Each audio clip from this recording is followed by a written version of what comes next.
What's up everyone, Austin here from Make Pop Music and Austin Hall Audio, and today I'm going to show you 6 techniques on how to get nice wide synths like this.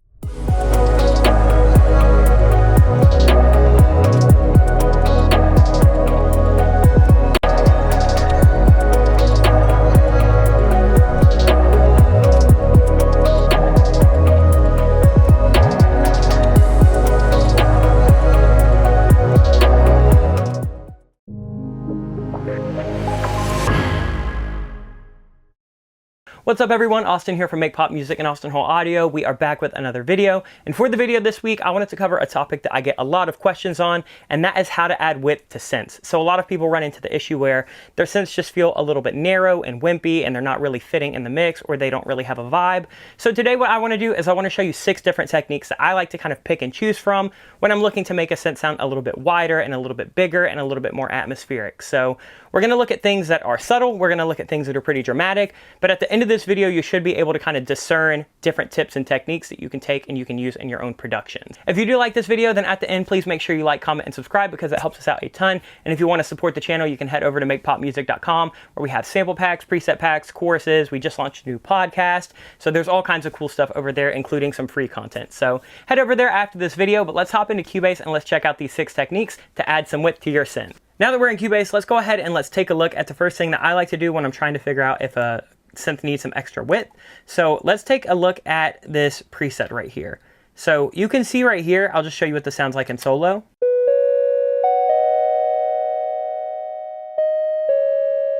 Pretty up the middle, you can kind of see if we look at this kind of panorama.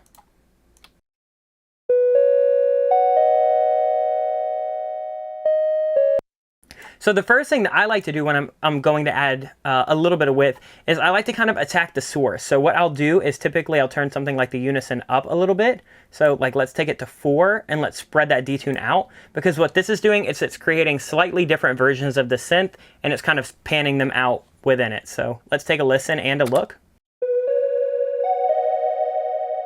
That versus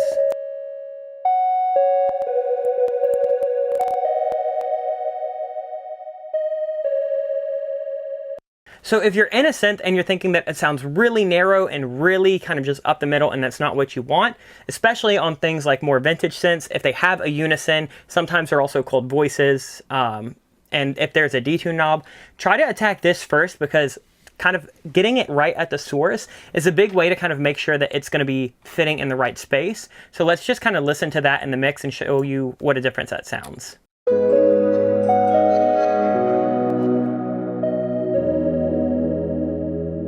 Keep in mind though that this is going to kind of change the timbre of the actual synth. So if you're not liking the width that that's adding, there's a couple other things you can do. One thing that I'm going to take a look at is adding in some like reverb and delay. So any kind of different spatial kind of time-based effect is going to be a really nice way to add some extra width. So I've got a delay and a reverb right here from Serum, and I'll kind of show you what that looks like.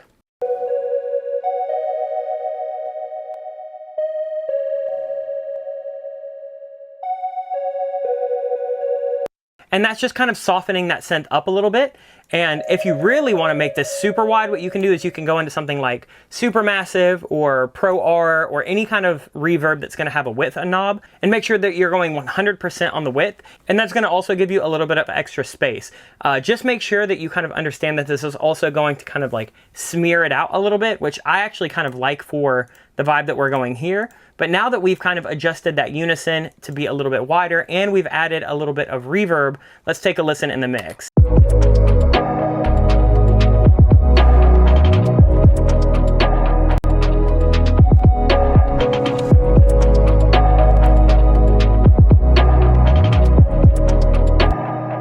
And when you're doing something like that, that's going to get that kind of like lead melody out of the way of things like the vocals. So I like to, again, attack with the synth first and see if there's anything I can do with kind of a Unison spread, and then I'll go to something like a reverb. After I do something like that, I'll kind of see if a sound needs something like a chorus or a phaser or a flanger, any kind of modulation that you can use. So here is a spacey pad that I've made in Reason Rack. This is what the preset kind of looks like. It's just a dark angel pad.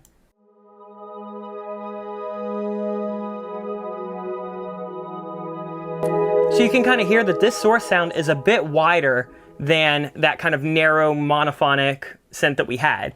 So when you're trying to add width to something like this, you have to be careful that you're not kind of messing up the width that's already built into the patch, but you can still kind of expand on that. So what we're gonna do is we're gonna use a chorus, and I'm just using the Juno chorus. I have a Juno 106 and I fell in love with the chorus actually on the synth, and I found out that Arturia makes this as just like a module. So I'm using chorus patch number 2 and like 56% wet.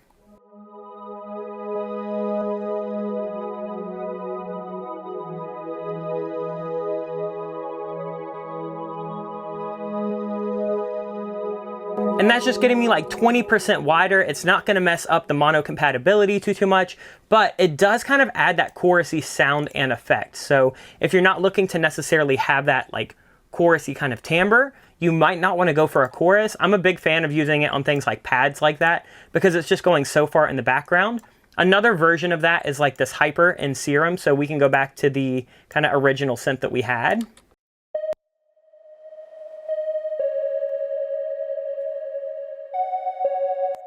Because they have this hyper knob right here, which is basically doing the same thing as this kind of Unison, but it's doing it for the entire patch. And then they also have this dimension knob, which is basically, to me, it almost sounds like a bunch of short little slapbacky reverbs that you could drive.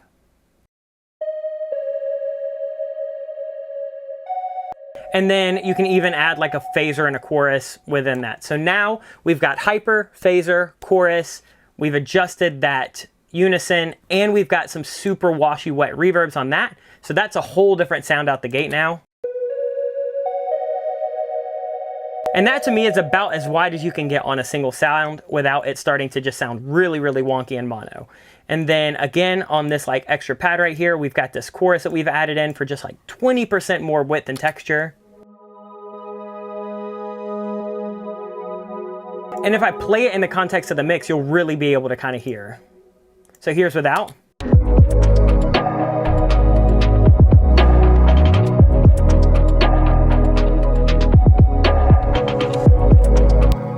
It's really just getting it out of the way of that kick and that bass and that snare, and especially once a vocal comes in, it'll get it out of the way of that vocal, where you still have this nice big melodic kind of pad, but you're not really, you know, counteracting with that too much. Another thing that I like to do, and this is kind of more similar to like attacking it at the source, is especially in like a chorus or something like that where you want a synth to really expand. Let's take a look. What I'll do is I'll find a couple different synth patches, or I'll create a couple different synth patches that are slightly different in timbre. And what I'll do is I'll start to pan those out. So we have that main synth still that we talked about a little bit ago.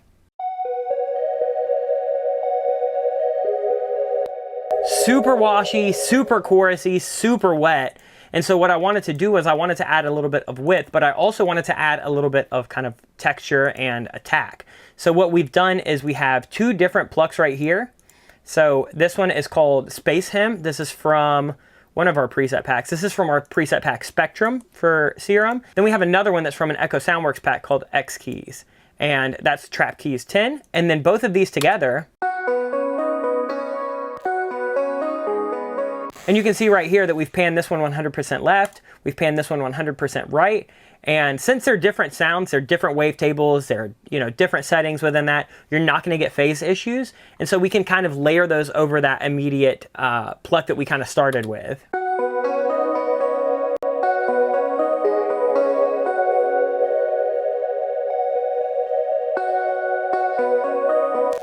Let me show you what that sounds like in the mix, because that actually creates a pretty massive difference. So when these are gray, that means they're not enacted, so I'll let you listen like that.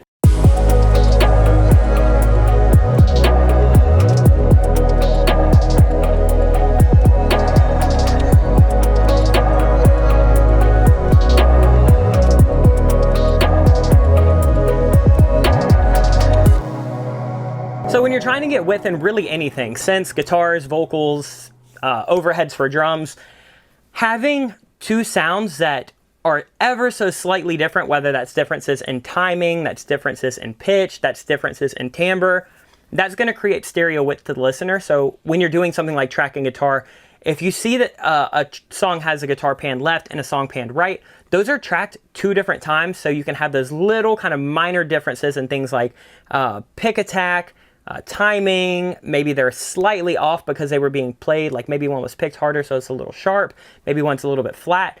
you can't just duplicate a sound and pan that over, because that's just going to create a phase issue because it's the exact same thing.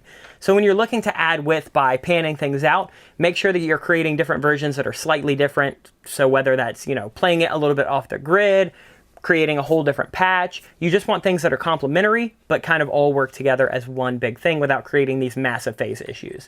So there you go. There's another tip for you. Duplicate that with some slightly different patches and spread those out. Another thing that I see a lot of people doing, and I do this occasionally, is using something like an imager. So here is a Serum pad that we have. This is just the Distant Voices pad from Poptopia. So we have a preset pad called Poptopia on our site, and there's a bunch of pads in there. And this is actually a pretty wide pad already.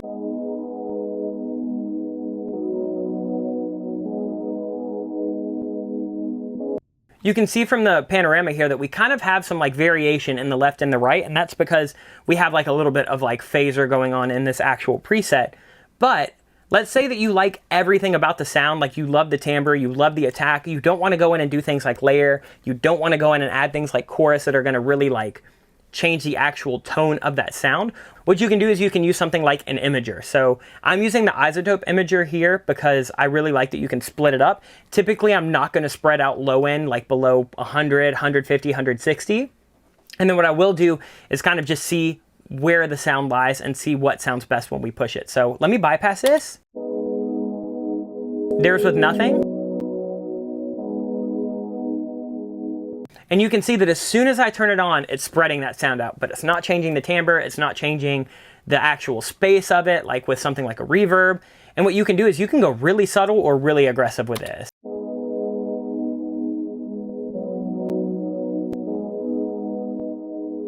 I find that when you go really aggressive, that is where you start to run into things like phase issues, and it kind of spreads it out and just gets a little bit washy. So for something like this, I'd maybe go like 35% there, maybe like 25% here. I can solo this out. So this is going to be the low mids. This is where most of the pad sits. We could even go a little bit wider here.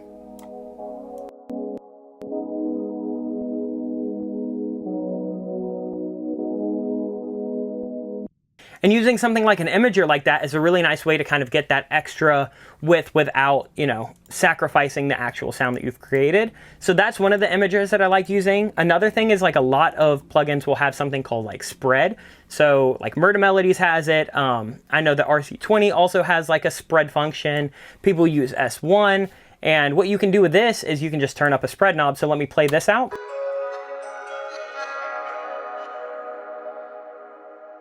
Add a little bit of reverb.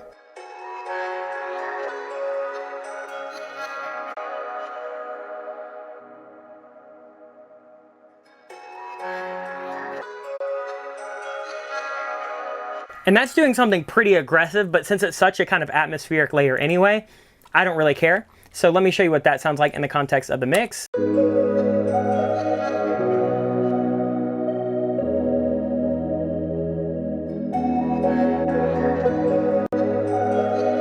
And this is really just allowing us to kind of create a lot more space in the center of that mix. You don't want to do this kind of thing with every element because, again, you do need some things to kind of sit towards the middle so you don't run into issues like phase, so you don't run into issues where it's just like disorientingly like super wide. Like I have seen that before where people will just go so wide with their mixes that when you're listening to it, you're just like, what the fuck is happening? It's just too much. So again, make sure that you're kind of using some of these a little bit more subtly than we might even be doing in this. The last one that I really want to talk about is something called mid-side EQ. I find that this works really well on things like pads, things like your actual bus for your entire synth bus or your entire guitar bus. And we're going to be doing it pretty aggressively on this so you can really hear the difference that it's making. But you can use this really subtly to like carve out the middle for some vocals or boost up the sides on things like guitars. So you're not going to get that big, kind of cave in the middle. So let me go ahead and let me bypass these that we are going to be showing. All right, so here's what it sounds like. We're going to be looking at a kind of an atmospheric pad.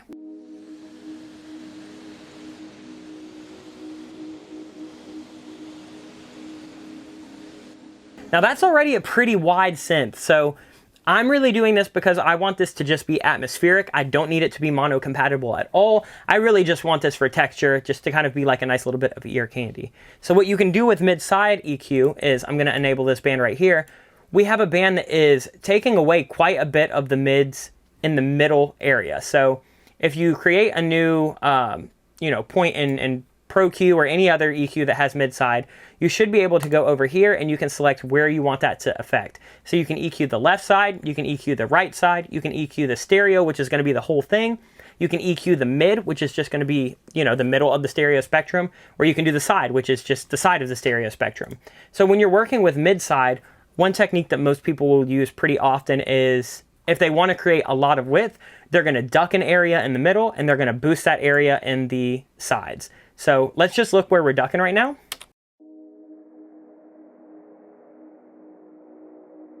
So that's everything that we're taking out of the middle of that stereo spectrum. And then we're boosting all of this on the sides.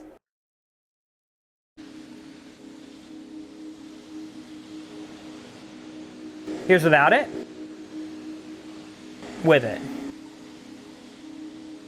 So it kind of creates this hole in the middle of that stereo spectrum of whatever you're using this in, which is really nice to do things like let a lead synth or a lead vocal or some other element that's a little bit more important kind of come in through the middle and shine there. And then to kind of compensate for dipping that out, a lot of people will boost the sides to get a super, super dramatic effect. I mean, you can really go crazy with this. So like, let's just turn this to stereo placement on the side so you can really hear.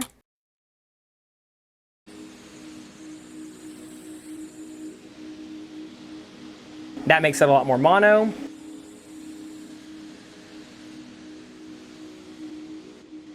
And the way that this is doing it is pretty much just like psychoacoustics of, if something is louder on the sides, you're perceiving that as a wider signal. So, if you're finding that your sound just seems a little bit kind of concave in the middle and you just have, not that much separation, maybe take a little bit of that middle out and boost the sides, because that's going to kind of shift that entire tonal balance across the stereo spectrum, which in turn is going to make your ears feel a lot different about it. So now that we've done all of those all together, let's take a listen and kind of see how wide the synth sounds. Let me get a panorama on the actual synth bus and you'll see just how wide we are here.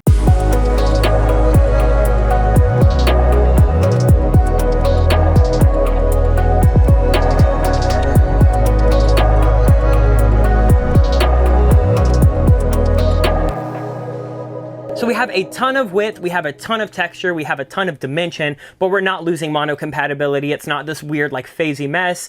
So there you go. There are 6 of my techniques that I like to use to really make sure that I'm nailing down the stereo width of a synth. There we go. There are 6 different techniques that I like to kind of pick and choose from when I'm looking to add a little bit of width to synths. Again, these kind of work for even things like guitars or background vocals or any other kind of keys, any kind of melodic bed or anything that you want a little bit of extra width. Pick and choose from this because these are super versatile kind of tips and tricks. So hopefully you liked this video. Please let me know what your favorite tip and trick was and which one you're probably going to go for the most down below. If you like this video, please make sure you like, comment, and subscribe. And also, if you want to support the channel, head over to makepopmusic.com once this video is done. Show us some love over there. But that's going to do it for this video. Let us know in the comments what you want to see in the next videos. Other than that, much love, everyone. Peace.